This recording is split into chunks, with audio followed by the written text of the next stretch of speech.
आज आपण एकदम हलकी-फुलकी आणि झटपट तयार होणारी रेसिपी बनवूया, जी आपल्या जेवणाची चव अक्षरशः दुप्पट करते. खरं सांगते, ही कोशिंबीर एकदा खाल्ली की जेवणासोबत पुन्हा-पुन्हा बनवावीशी वाटेल. तर आज आपण बनवणार आहोत मिक्स व्हेजिटेबल कोशिंबीर.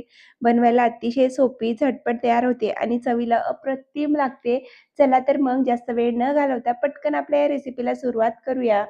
तर बघा इथे मी सगळ्यात आधी ना एक बाउल घेतलाय. त्याच्यामध्ये अर्धा लिटर इतकी दही ॲड केलेली आहे. इथे मी पॉकेटच्या दहीचा वापर केलेला आहे. जर तुमच्याकडे घरगुती दही असेल तर तुम्ही घरगुती दहीचा वापर करा किंवा पॉकेटच्या दहीचा वापर केला तरी चालेल.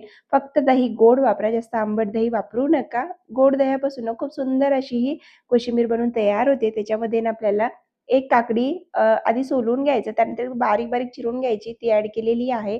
त्यानंतर एक कांदा एकदम बारीक चिरून घेतलेला आहे, तो पण ॲड करायचा आहे. त्यानंतर एक टोमॅटो, तो पण बारीक-बारीक चिरून घेतलाय.